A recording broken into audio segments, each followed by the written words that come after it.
Hello, everyone, and welcome to today's WJE webinar, Vacuum Insulated Glass, the Next Big Thing. My name is Liz Pimper, and I'll be your moderator.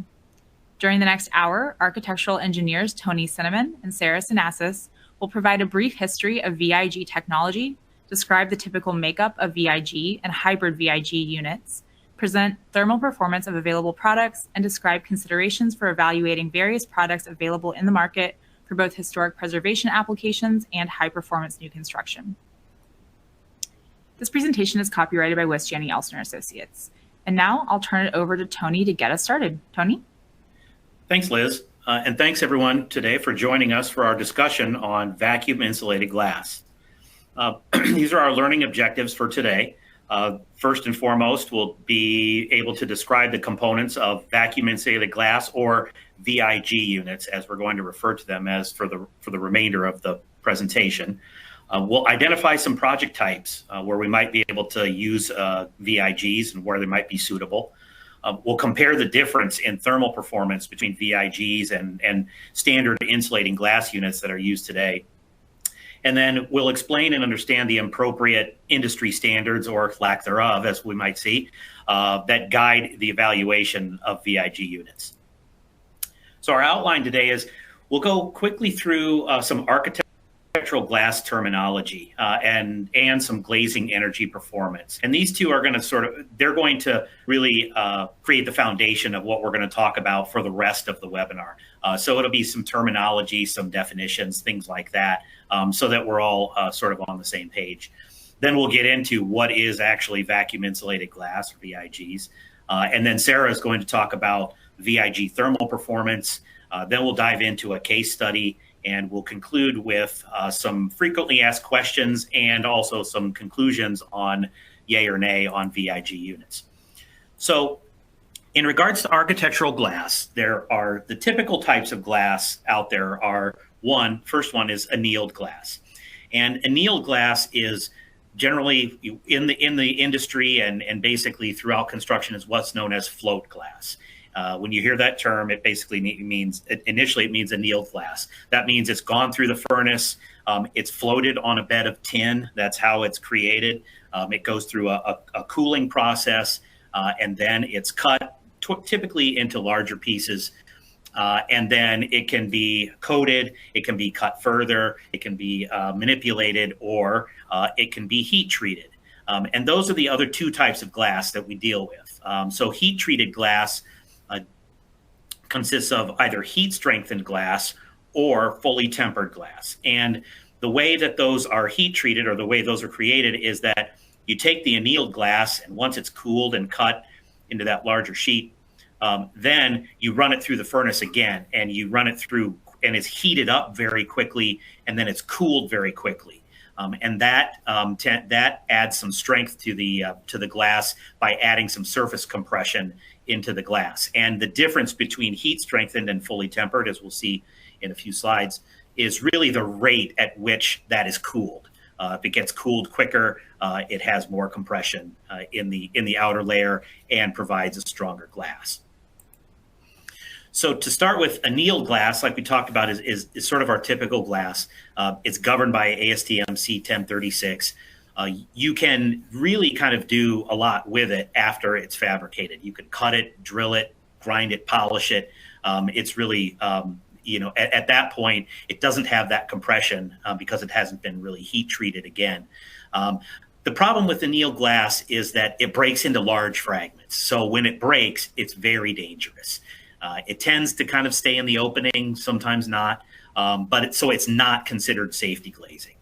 So we're not using that in places where we'd need that, doors, adjacent to doors, things like that, where we might need safety glazing. The next jump up then then we get into the heat treated glass. So that's our first step into that, is the heat strengthened glass. That's governed by a separate ASTM standard, C1048. Like we talked about, that surface compression adds some strength, but it also prevents any small surface flaws from propagating any further, right? So if it cracks, it helps to prevent those flaws from propagating a whole lot. the issue with part of the benefit to heat strengthened glass is about 2 times as strong as annealed glass. So when you need a stronger glass, then you can bump up to heat strengthened glass. Unfortunately, heat strengthened glass does also tend to break in relatively large, sharp pieces. Not quite as large as you can see in the graphic from an annealed glass, but still not considered safety glazing. And because it has that compression in it, you can't drill it or cut it afterwards. So that has to be done beforehand, before the heat treating process. And then finally, we have tempered glass, which is governed by the same ASTM standard as the heat strengthened glass is. It can be 4 to 5 times as strong as annealed glass. So you can see the benefit of that is where you have larger pieces of glass in a higher wind load. Where you need stronger glass, you go to the tempered glass. Tempered glass then is considered safety glazing because when it breaks into a lot of small pieces. And for example, you've seen a windshield break sometimes or things like that. They break into very small pieces that are not sharp. However, if it came down on you, it's still going to ruin your day, but it's not as sharp as, say, annealed or heat strengthened. So it is considered safety glazing. But again, like the heat strengthened glass, it can't be cut or drilled afterwards. So those are just some important things to think about when we're talking about VIG units later on and the composition of some VIG units. So in regards to the glazing types that we see out there and things where we might be able to start looking at, VIG units, obviously on the left we have our single pane glass, and that's kind of the basic thing we see in a lot of older windows or curtain walls, doors, things like that, before the energy code really started to govern these kinds of things. And it's strictly just a single piece of glass. Nowadays what we see is in the middle, a lot of what we see is an insulating glass unit, right, or an IG unit. And that consists of 2 panes of glass separated by a spacer, and it's sealed around the edge. So it's a sealed unit, but it does have an airspace in the middle. And that's the key difference there between sort of the insulated glass unit and what we'll see with the VIG unit. That airspace in the insulated glass unit can be just air. A lot of times nowadays, they'll use argon gas to make it heavier, so there's less conduction and convection in that airspace. There's also obviously low E coatings that they can put on to help even more with thermal performance and things like that. And even now, we're seeing triple IG units sometimes as well. And then there's laminated glass, which is, excuse me, 2 pieces of glass that are laminated together, typically with a clear plastic layer. That's considered safety glazing also. And the only reason we bring this up is that it is another option that we'll see that can be sometimes combined with VIG units. But these are kind of the typical glazing types that we'd see today. So we'll talk a little bit about energy performance, and that's really the driver for VIGs in general, is their thermal performance. So we'll talk a little bit about this.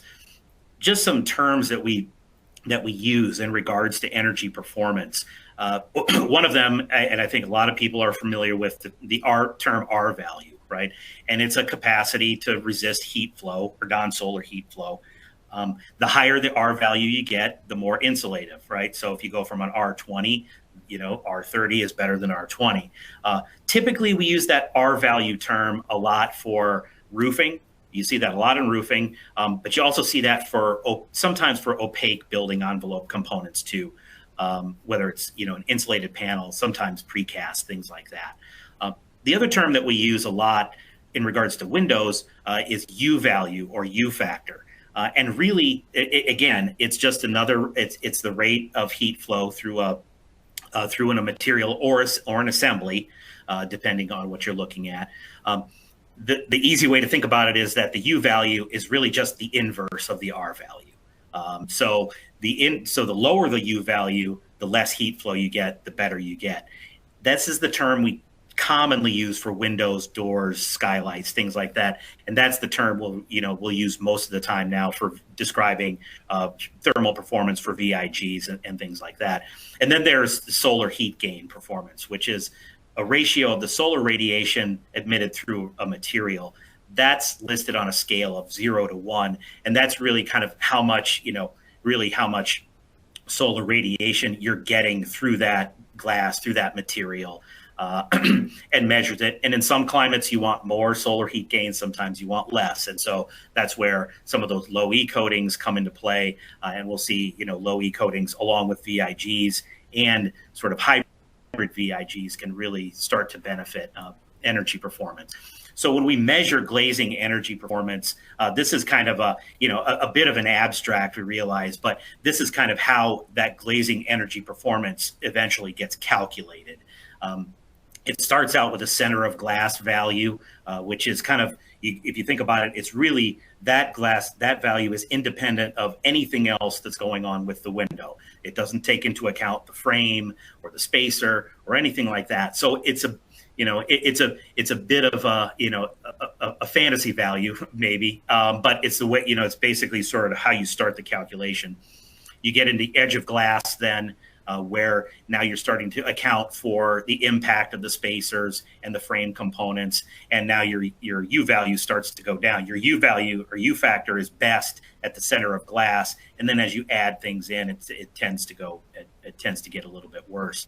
Then you take into account obviously the frame, whether it's aluminum, steel, wood, whether it's thermally broken, those kinds of things. And then you can combine that all into a full system performance.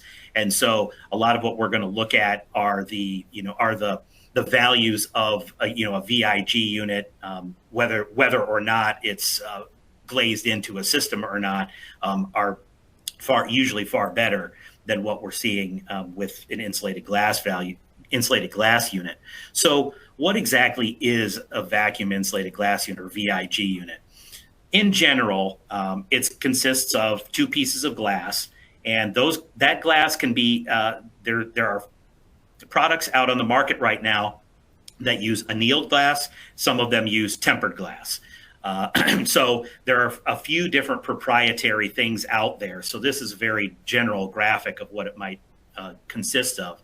But it's two pieces of glass. They're separated by these pillars. The pillars can be different shapes. Sometimes they're oblong. Sometimes they're actual spheres like this. They can be composed of stainless steel. Sometimes they're ceramic, things like that. But they're very small, and they basically keep the glass apart when you pull the vacuum. Because you can obviously see with the evacuation port, that's where they're actually going to be pulling the vacuum from. So if you didn't have those pillars there, the two pieces of glass would just crush right up against each other, and you wouldn't have the benefit. Then it has an edge seal, which is typically something, those are different depending on manufacturers as well, but can be a glass solder sometimes. They can be a metallic edge seal that's sealed to the glass. There are some out there now where they're experimenting with some flexible edge seals, but that edge seal has to be, completely sealed, obviously, to keep that vacuum intact.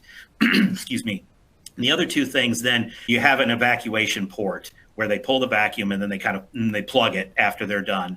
But then there's also something in there that's called a vacuum getter. And it's sort of referred to as a getter disc. And what that is essentially doing is those materials, the pillars, the glass, are going to off gas during the vacuum process, and they'll continue to do it after it's done. That vacuum getter is there to basically try to gather up those gases so that they don't create, they don't accumulate in the space and possibly obscure the glass some. And they're sort of, it's constantly working to try to keep that gas in there. So this is on the right-hand side here, you can see a picture of what the getter would look like. It's about the size of a quarter, so it's definitely visible. The pillar is much smaller. And the vacuum port is usually about the same size as the getter. They're typically in opposite corners, so they try to hide them as best they can, but every single unit is going to have a vacuum port and a getter. So the aesthetics are still, there's still a couple of things to be worked out there. VIG units have been, there's a patent for them. For them as far back as 1913, and have been commercially available since about the mid-90s. However, the applications have been a little limited just because of the size of glass, the size of units they could do, and obviously the cost, and just kind of the general lack of acceptance, kind of. But manufacturing processes are largely proprietary, and they don't a lot of them don't like to share exactly what's going on with some of those materials because of that. So there's still there's still some to be learned about that. So why are we discussing VIGs, and why are they so cool? Well, in general, really, the thermal performance is the main driver for that. And with the added benefit that it's a fairly thin unit. So you can see here, they can be 1/4 to 1/2 an inch, depending on the thickness of the glass. But as you can see, there's minimal weight added. So a 1/4 inch piece of glass is about 3 pounds per square foot. A VIG unit can be as low as 3 up to 6 pounds per square foot. But you can get significant thermal performance if you're adding low E. Excuse me. If you're adding low E, you can get up to 5 to 10%, 5 to 10 times improvement just over a 1/4 inch piece of glass, but also even a 1 to 3 times improvement compared to a 1-inch IG unit just by using that VIG unit by itself.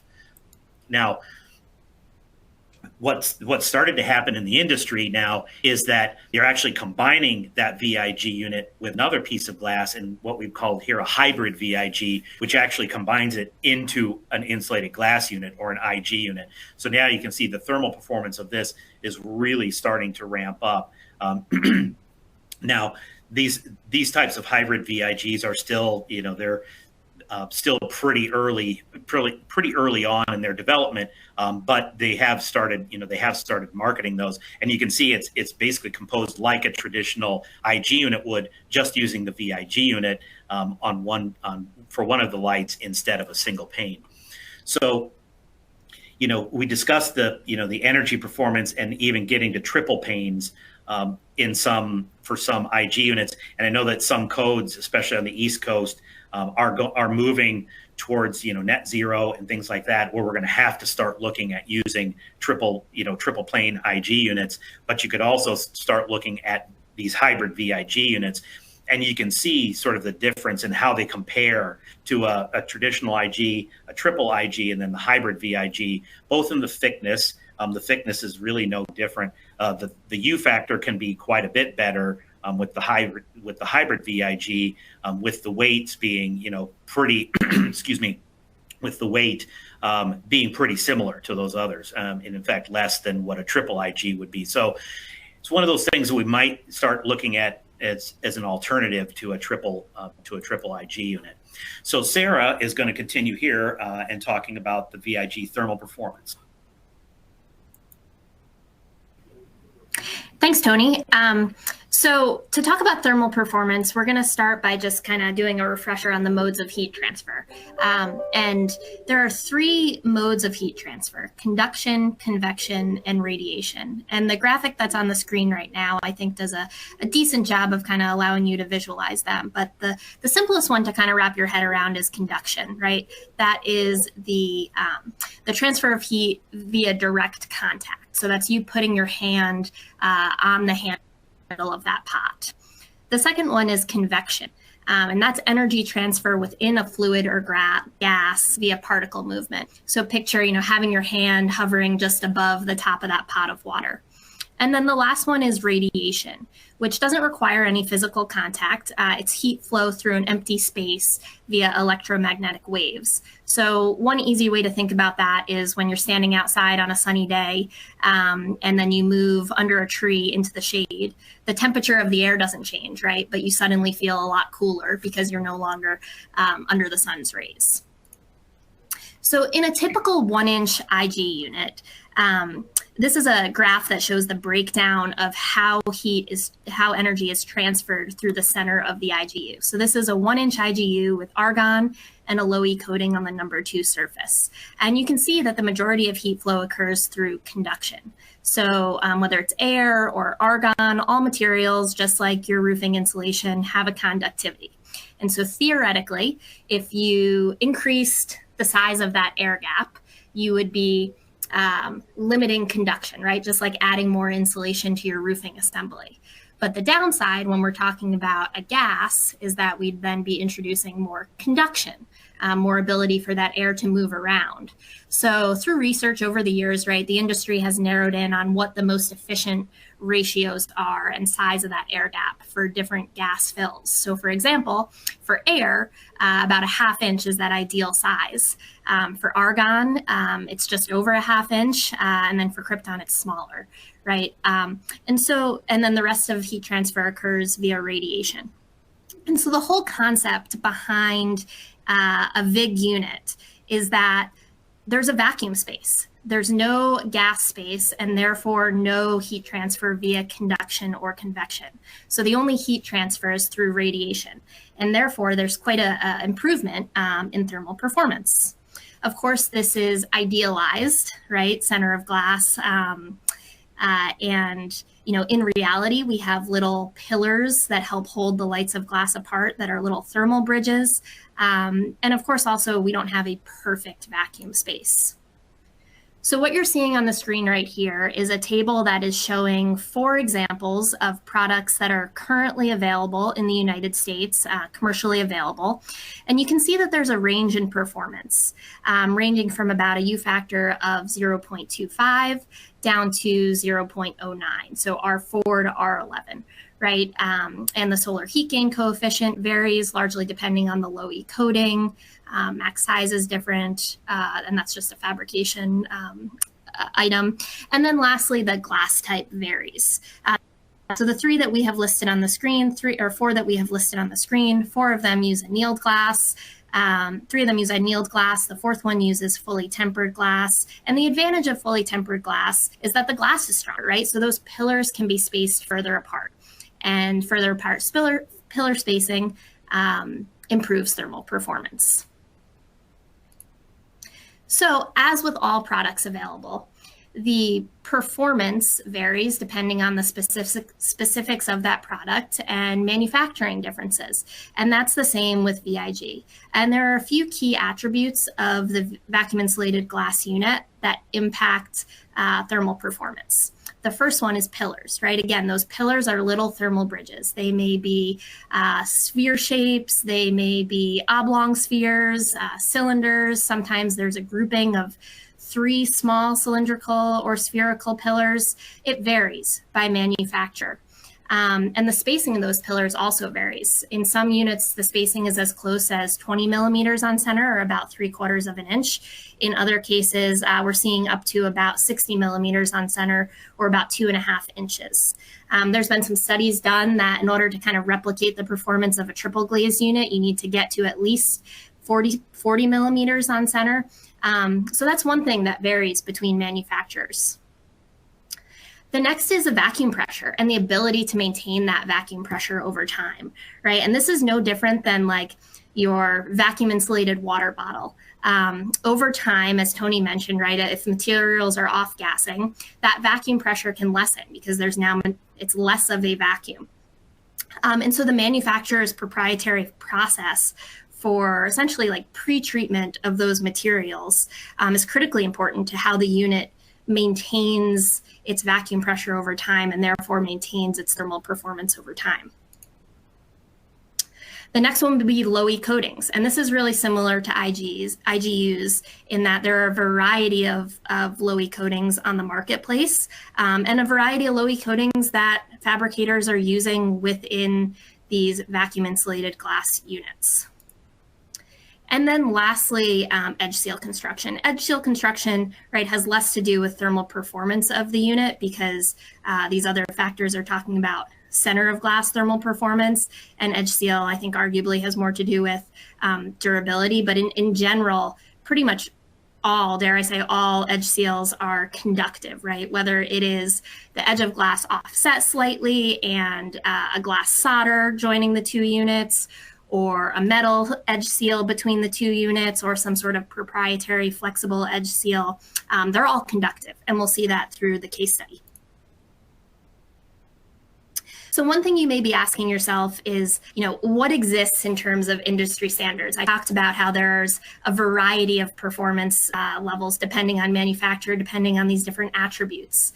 So the natural question, right, is how do we create a level playing field between these manufacturers? Well, the simple answer is that currently in the US, there are no specific US-based industry standards. There are no ASTM standards for vacuum insulated glass, though currently there are 2 task groups that are in the process of writing standards, both for durability and for structural performance. But as of now, that doesn't exist. So really, what we're seeing is that folks are turning to industry standards that exist for flat glass and also for insulating glass units. And that's likely what some of these US-based test standards will be based on as well. So ASTM E2190 is the standard specification for insulating glass unit performance and evaluation. And in this test, 6 specimens are tested. So the fabricator or supplier of the glass supplies a number of units to the independent testing lab. 6 specimens are selected. They're put through a series of high humidity exposures, UV exposures, temperature cycling. And at the conclusion of that testing, the units are visually inspected. And then there's also frost point testing conducted to determine if there's an elevated moisture in the IGU, which would indicate a seal failure, right? So in that test, a metal element is placed against the surface of the glass, and it's cooled down with dry ice. And then when it's removed, you're looking for the formation of frost, which would indicate moisture in the airspace. And this test standard was developed for IGUs, right? But it's important to understand that while it's used for VIG sometimes and better than nothing in some ways, right? It wasn't developed with VIG failure modes in mind. So it's not necessarily suitable for evaluating VIG units. There is an international standards organization standard that has been published since 2018. And I won't read the full title because it's a mouthful, but essentially it describes the components of VIG units, optical and thermal properties, and how to determine those properties, dimensional requirements and limits on deviation in the dimensions, durability, and sound insulation. And so diving a little bit further into that durability item, the ISO standard, similar to the standard for insulating glass units, has 6 specimens that are tested. Again, they're about the same size. They're roughly 14 by 20 inches. The testing consists of a series of high humidity exposures, UV exposures, and temperature cycling, right? Sounds familiar. But one of the big differences is that the U factor is measured before and after climactic tests. So unlike the IGU test, right, where we're visually looking at the unit and we're looking for the formation of moisture inside, in a VIG unit, the unit may remain totally sealed and there may still be a vacuum, but if that vacuum pressure lessens, then the thermal performance is impacted. So one of the pass-fail criteria in the test is that before and after the climactic exposures and that accelerated weathering, the U factor can change no more than 0.02 BTU per hour per square foot Fahrenheit, or no more than 10% change. So right, that could occur via a perimeter seal failure or a vacuum port seal failure. But more likely, if there was a true seal failure, you'd see all the pillars fall to the bottom of the unit, right? It would be pretty clear. So what this test is really looking for is the impact of that surface particle discharge and that off-gassing that may lessen the vacuum pressure. So vacuum insulated in glass in practice.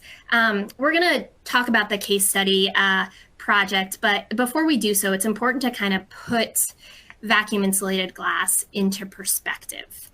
And certainly, one of the places where VIG could provide huge benefits is for improving existing glazing. And it's one solution, certainly, but we wanted to make sure that we put it into perspective with other solutions that exist. And this portion of the presentation could probably be a presentation all to itself, but quickly going through some options, right? One option for improving existing glazing would be in the installation of storm windows, whether those were interior storm windows or exterior storm windows. Easy to install, limited impact on the existing window, most likely, especially if it's a fixed window. Changes aesthetics as a downside.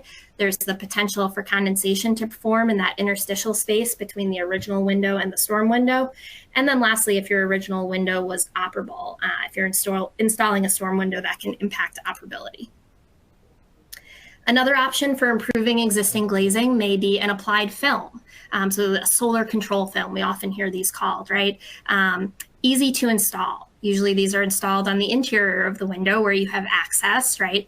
It can modify the aesthetics, though it doesn't have to. It may add a tint to the glass, though there are products that are pretty clear.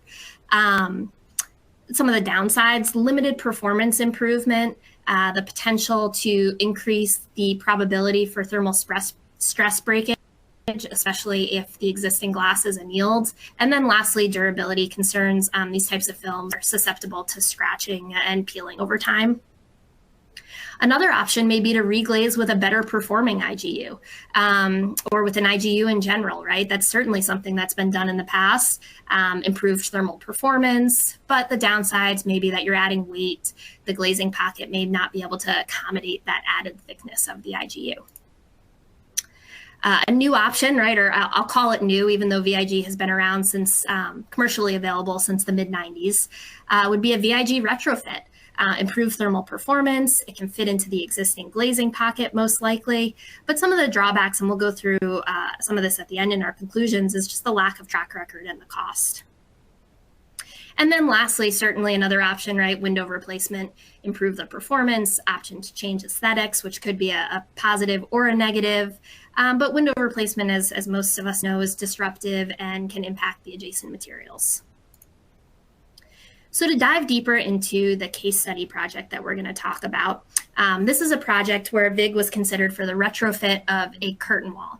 It's a 22-story office tower in the Northeast. It was constructed in 1967, and it's clad with an aluminum frame curtain wall with monolithic vision glass, glass spandrels, and aluminum panel spandrels. The building owner is in the process of implementing upgrades to the mechanical systems in this building, but also campus-wide. And so this building was, rightfully seen as a big energy hog and a focus of study to lower its energy consumption. The image on the right is a section through a typical curtain wall area. So at the top portion, you can see the 1/4-inch clear glass that had a bronze film applied to the interior surface. And then just below that, the 1/4-inch opaque spandrel glass, and below that, 1/8-inch aluminum panel. The vision glass accounts for about 50% of the facade area, so it's a significant portion of the facade area. And then the spandrel glass and the aluminum spandrel area, about 15% and 35% respectively. Certainly, as part of looking at this building, we studied ways of improving the spandrel areas. We're not going to talk about that in this presentation because the focus is VIG, but that was definitely also an important part of the project. So some of the parameters, right? The goal was to maintain a similar appearance to the existing. This building is not listed on any lists, historic register lists, but it is architecturally significant to the client and to the local community. The glass itself, as I mentioned, was originally clear and had a bronze solar control film applied to the interior surface at some point in the past. So there was a bit of flexibility in terms of glass color. One of the early parameters that we determined was that the glass could weigh no more than 5 psf, or there would need to be structural upgrades to the curtain wall anchorage. Thermal performance, of course, was important, lowering the center of glass U factor and the overall system U factor, lessening the solar heat gain, also important. And then lastly, the glass is large. It's 6'8" by 4'8". That's just the vision glass. So based upon load resistance alone, at that size and with the wind loads at this particular building, it was determined pretty early on that the glass would need to be heat treated for strength. So that resulted in the project team looking at for heat treated VIG, right? And what we learned pretty early on was that there are no domestic fabricators of heat treated glass and no domestic suppliers at the time, though there are some distributors now that are distributing in the United States. The added benefit of one of the great things was that the added benefit of needing to move to a heat treated vacuum insulated glass product was that we learned that the pillar spacing increased, right? As I mentioned previously, with the glass being stronger, the pillars can be spaced further apart. Therefore, we have less thermal bridging because we have less of those individual pillars, which improves the thermal performance of the unit. And then one other thing to keep in mind is heat treatment does not impact glass deflection. So if you have a 1/4-inch piece of glass, whether it's annealed, heat strengthened, or fully tempered, deflection will be the same, right? So that was also an important consideration for us in these large lights of glass and understanding where the deflection limits fell. So what you're seeing on the screen now is a plan view at the vertical mullion and an up-close image of the curtain wall. So the arrow is pointing to the vision glass. Next, we have the opaque spandrel glass, and then we have the aluminum panel. And then finally, we have our mullion. So in this particular curtain wall, the mullion structure is expressed at the exterior of the building. It's a T-shape, essentially, that's expressed at the exterior of the building. And then the vision glass is glazed from the interior with glass stops. And then finally, the curtain wall had been wet sealed back in the 90s with some preformed silicone sheets and silicone sealant, which was still performing exceptionally well. So the whole curtain wall in itself is a barrier system.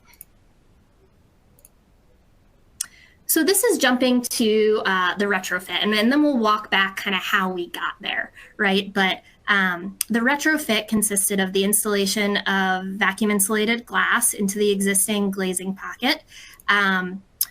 The glazing stops were removed, and we designed new aluminum stops to replace those existing glazing stops. Part of the reason for that was because of some inherent damage in removing the glazing stops, as well as needing to increase the size of the pocket slightly. We did evaluate using a less thermally conductive material and determined that there really wasn't a big bang for your buck in terms of making that change. And then we introduced some thermal breaks and insulation and a new aluminum interior snap cover to mitigate what we were continually calling these big T's, our radiators coming off of the building. So to mitigate that thermal bridging of the frame. And we went through probably, 20, 30 different iterations, working hand in hand with a local contractor to understand some of the constructability concerns, to evaluate ways to improve the frame when installing the vacuum insulated glass. And to study these different approaches, we use Therm software by Lawrence Berkeley National Lab. So what we have on the screen now is just a Therm model of that same plan mullion with the existing conditions. And we certainly studied this right at jam, head, and sill. We're going to be sticking with one section for the purpose of talking about it in this presentation. So as I'm sure comes as no surprise, right, with monolithic glass and a non-thermally broken frame, when it's cold outside, it's cold inside. If we just swap out the glass, we remove the existing glass and we put in new vacuum insulated glass, the thermal performance of the center of glass and the glass itself improves. There's still quite a bit of an edge effect. Conditions at the glass are cool and cold at the frame. And there's about a 3x improvement in the overall assembly U factor. But then if we introduce improvements to the frame as well, we increase those interior surface temperatures, and we end up with about a 6x improvement in the thermal performance of the overall assembly. So this should show you just kind of how significant that frame is. And in our case, right, the VIG units are large. They're 6'8" by 4'8", but the frame is still critically important to the performance. But just like anything, right, we're modeling this in the computer, and there's that, old adage of garbage in, garbage out, right? Lawrence Berkeley National Lab's Windows software does allow you to model vacuum insulated glass, but you need to input the pillars and the pressure. and we were reliant on the manufacturer to tell us what the vacuum pressure was. A couple of years ago, when we were performing this modeling, and again, it was only a couple of years ago, they did not have any independent test data to provide the U factor of the unit, and so, because of that, this had significant implications to sizing of mechanical equipment. We needed to make sure our assumptions were correct. And so the owner opted to do some independent testing to validate the computer modeling and allow us to really fine tune things further, and then, allow those values to be input back into the energy model to get a wholesale picture of the impact on performance. And so to do that, the units were tested per NFRC 102. So this is a procedure for measuring the steady state thermal transmittance of fenestration system. This is the same procedure that would be used for just about any window assembly, and it's a guarded hot box test. So in the image on the right side of that box is the cold side, which is maintained at 0 degrees with a 15-mile-an-hour wind. And then on the left side is the hot side. And essentially we're measuring like the amount of energy that needs to be input to maintain that 70-degree temperature on the warm side. We tested 4 specimens, 2 standalone VIG units, a VIG unit in a replica of our existing frame, and then a VIG unit in a thermally improved replica frame. And what we found is that, the standalone VIG units were achieving a performance, a U factor of about 0.1. The great news is that, on a small sample size of 2, we had consistent performance. But, again, right, you learn about the impact of the edge. And so while that center of glass advertised U factor was not far off from what we were getting, even in the most idealized thermally improved frame, which consists of the VIG captured at the edge in rigid insulation, right, there's still a jump down in overall system performance. The other good thing we found is that, generally speaking, the U factor of being in the existing replica frame and being in the thermally improved replica frame also did show us about a 3x jump and a 6x jump. So we were able to, tweak some things in our modeling and feel good about the data that we were getting. The other thing that you could see in the testing was the influence of the frame, right? And Tony mentioned earlier that generally the industry uses a 2.5-inch edge dimension. And it's not that, suddenly once you get 2.5 inches in from the edge, that you all of a sudden get these center of glass values, right? It's a convention to be able to model things in an apples to apples way, and to get relatively accurate data, right? And so what we were seeing in these VIG units was that the center of glass performance was pretty, the edge effect encroached from the edge of glass about 2.5 to 5 inches in each of these units. And these images that are on the screen now kind of show that, right? So these are images that were taken on a fall morning. And what you're seeing on the screen is condensation on the exterior surface of the glass. So really no different than, when you come out to your car in the morning and there's some dew on your windshield and, eventually that burns off in the sun. But the really cool thing about these images, right, is, it gives you a sense for just how high performing these units are. Normally on a typical IGU, you wouldn't see this because there's heat loss through the unit. But in this case, the heat loss is really occurring at the edge and also at each of those pillars. And that's what you're seeing in this image. So where is the project now? There were 6 units that were installed as a mock-up that have been monitored for about 1.5 years now.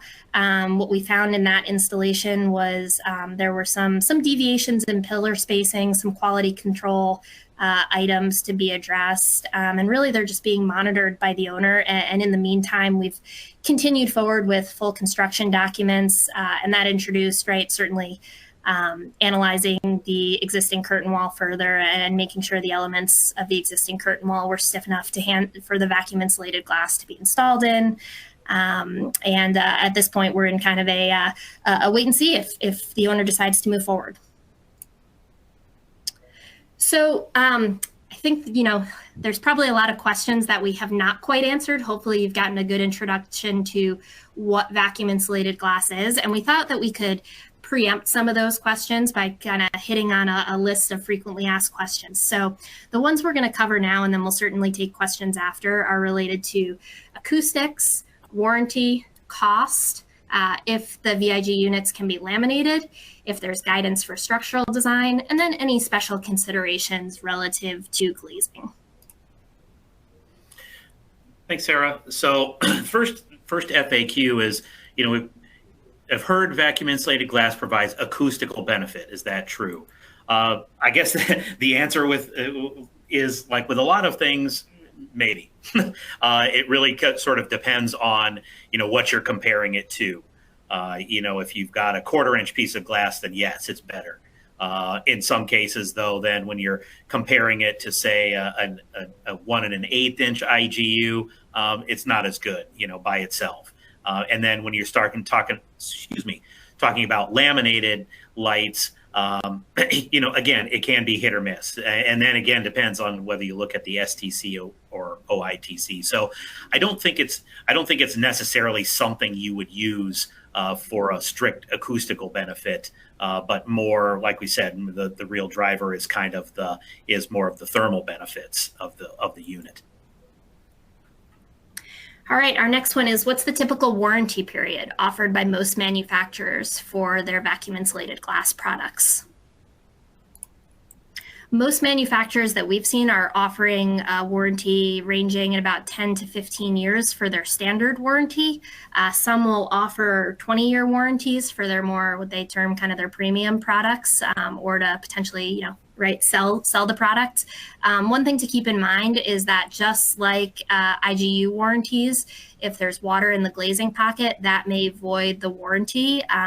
If some of these VIG units use a metal edge seal, which certainly wants to stay out of just sitting in water long term. So this is obviously a big question for a lot of people: is how does the cost of VIG units compare to, say, a standard IG unit that you'd see? This is obviously in a small sample size, but we've contacted a couple of different glazers, and we've been told that it's roughly about $15 to $20 per square foot. But as there are with a lot of things, that's a big fluctuation. And I think that's Sarah. I don't remember. I mean, is that in relative terms, I think can be almost double what an IG unit is. Is that right? Yeah, I think to put it in perspective further, right? It's probably about anywhere from 1.5 to double an IGU. But we've also seen, other articles that have mentioned the cost ranging anywhere from 1.5 to maybe 3 times. And I think the thing to keep in mind is with any new, quote unquote technology, right? It's fluctuating. And that's with supply chain issues aside.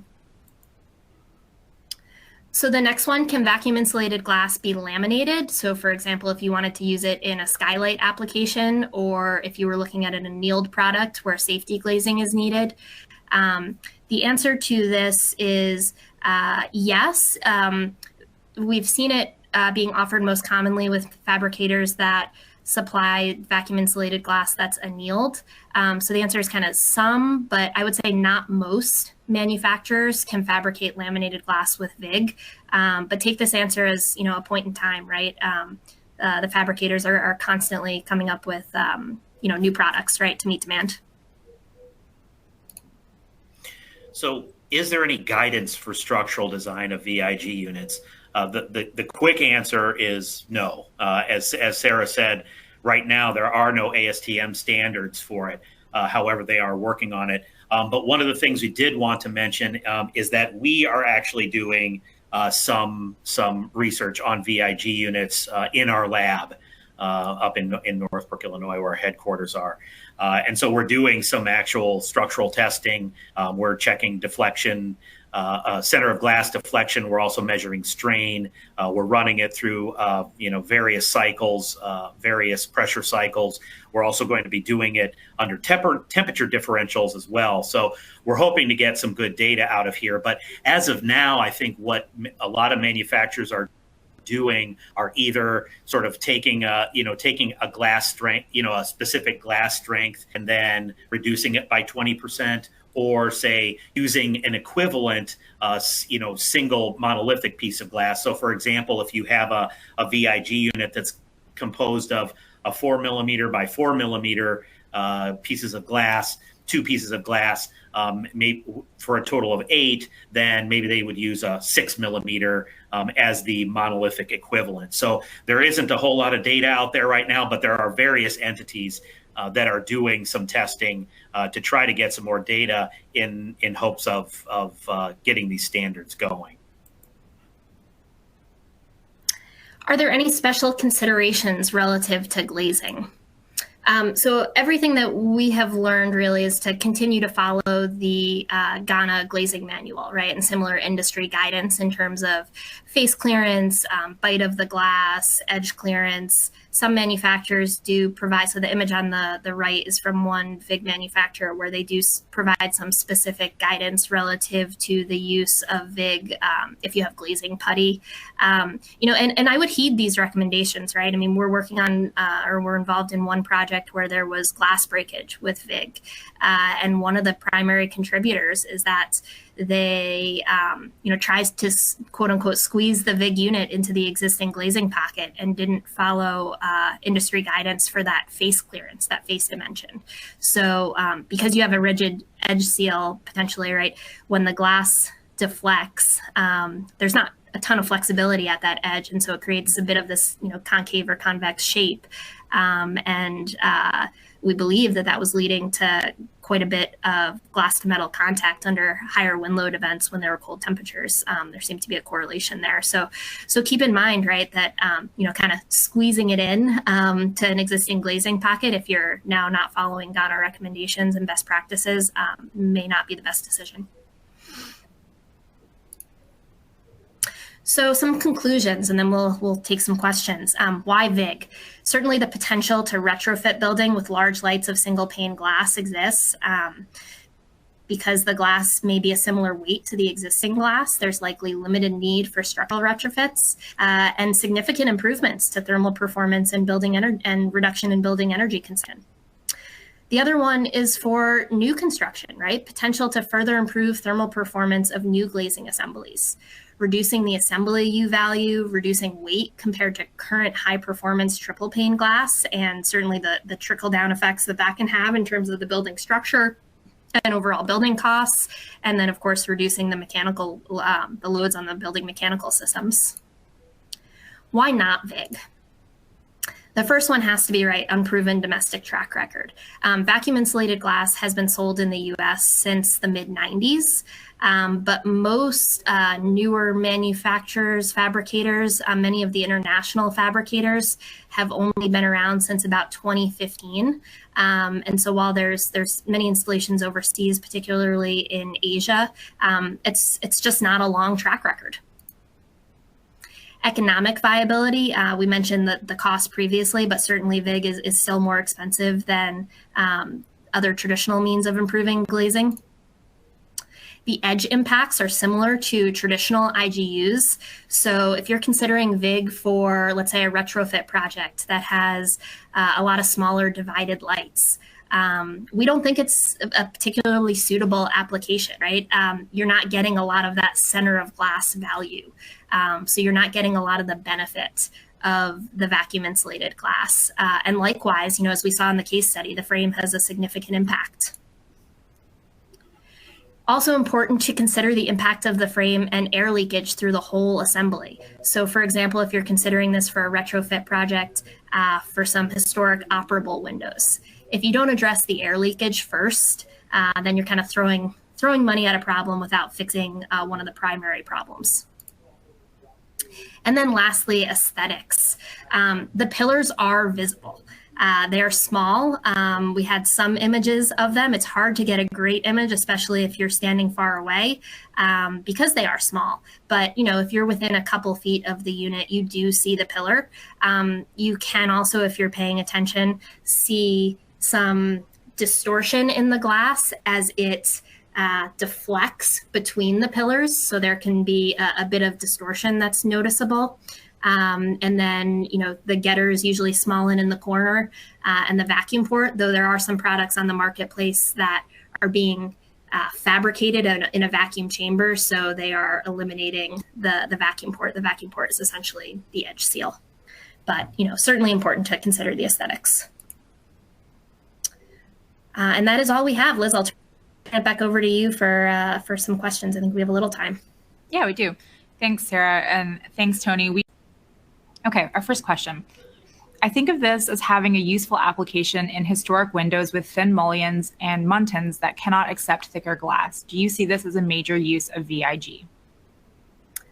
Yeah, I can take that one. I think, as we just mentioned in the last slide, and the question probably came in before that, the edge impact is significant, just like it is with a traditional IGU. So I think it's just important to be realistic about the benefit that is being provided.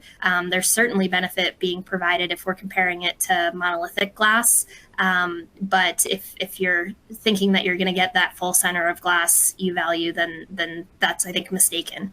So it's more so, I think, just evaluating how much benefit you are getting when you have those smaller divided lights that are often common in the mutton type assemblies. But it can be used with glazing putty. That is one of the ways that manufacturers show to glaze the VIG units.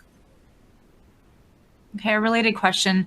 Will this deflect in the same manner as monolithic glass over large spans?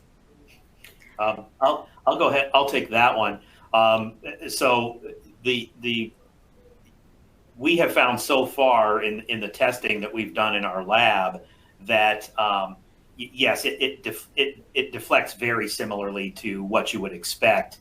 A typical glass light to how it would deflect because you have a fair amount of pillars. They're transferring load fairly regularly from one light to the other. So at least so far in the testing we've done, we found that deflection is pretty much what you would expect with monolithic glass, or even with an IG unit of the same size. All right, our next question. Dual or triple pane windows that have argon or other gas inside after some time can leak and gas escapes. Sometimes there's a problem because it can cause hazing inside the glass and visual appearance suffers. Can hazing happen when vacuum is lost? So I think if the vacuum was truly lost, then yes. One of the big differences between a VIG unit and an IG unit, let's say, is in an IG unit, if you have a seal failure, you can get hazing, which is certainly not desirable. But the performance of the unit in terms of thermal and structural remains relatively similar. Argon aside, right? If you're losing argon, then that's another issue. But with the vacuum insulated glass, when you lose the vacuum, the pillars will drop down to the bottom, and you have essentially monolithic glass. So the same issue with hazing could certainly occur in a hybrid unit, but I think maybe the implications of failure would be more significant in a VIG. Okay, this is a good follow-on question. If vacuum can degrade over time, can the extent of vacuum be measured? Can vacuum be restored via a vacuum port, either in the field or in the factory? So it cannot be restored. That's the answer that we've gotten from a couple of manufacturers, that it can't be restored. And really the only way of measuring the vacuum pressure is backing into it through understanding the thermal performance. So it can't be like you couldn't hook up an instrument to measure the vacuum pressure. It would need to be like a hot plate test, similar to how you were measuring thermal performance of an opaque material or really any material. Okay, Can tinted glass be used for VIG? I can take that one.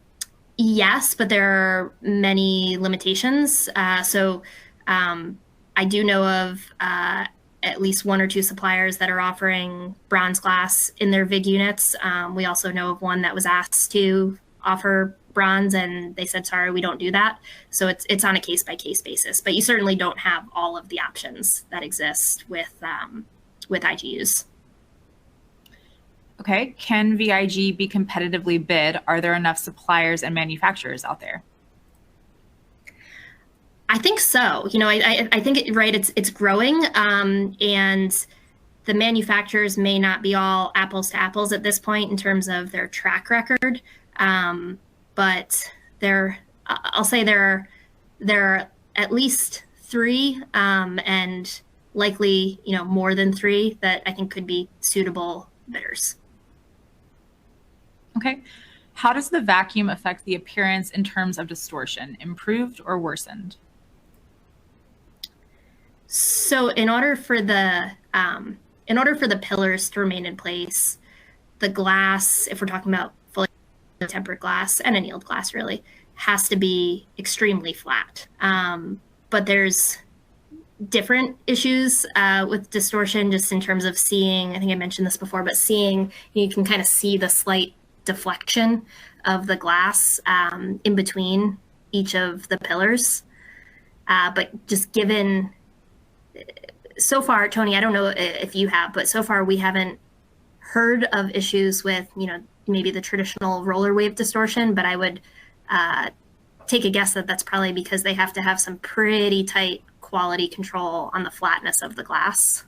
Yeah, exactly. Yeah, and especially if you're talking about the tempered units, like you said, they have to, if you think about it, that glass has to have has to be very flat in order for the pillars to stay in place and that kind of a thing. And I think that, it could be like Sarah had the slide where there were a few of those pillars displaced. And I think we're seeing that maybe, we're not sure yet, but part of what we're looking at in our research is that may be just a function of the flatness of the glass, right? It could be that there's just a very small area where it's not quite as flat and that pillar slipped, during fabrication or something like that. So, I think the normal sort of optical distortion you see with tempered is reduced with these because the flatness is so important.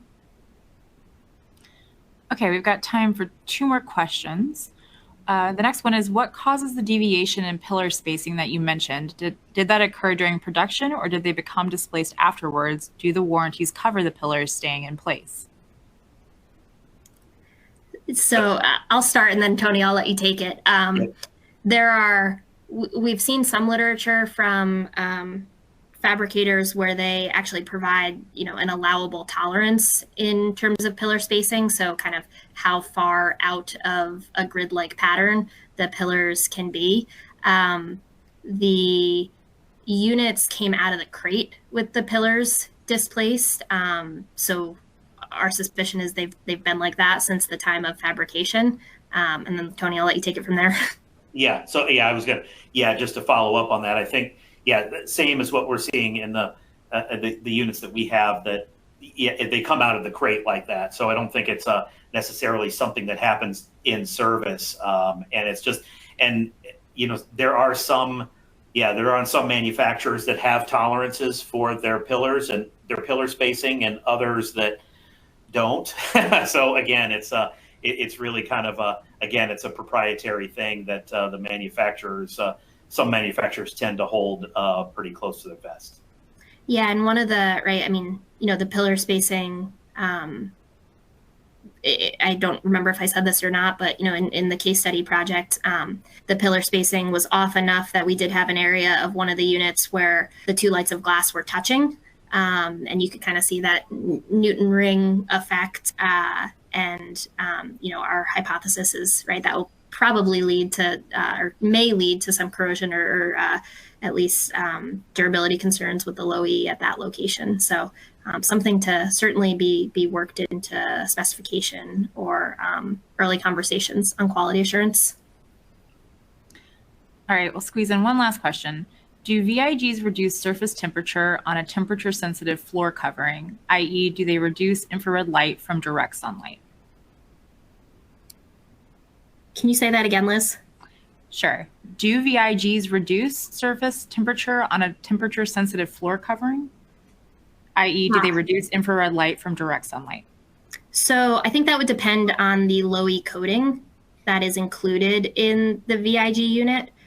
So just like IGUs, where there's a variety of low-E coatings that could be used with the units, I think the options are more limited with VIG because there's fewer fabricators and it's part of that fabrication process.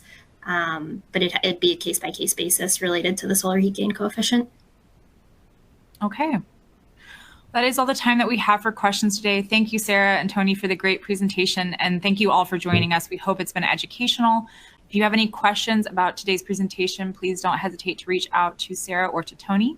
And if you have any questions about WJE webinars, please email us at webinars@wje.com. So again, thank you so much for your time, and we hope you have a great rest of the day.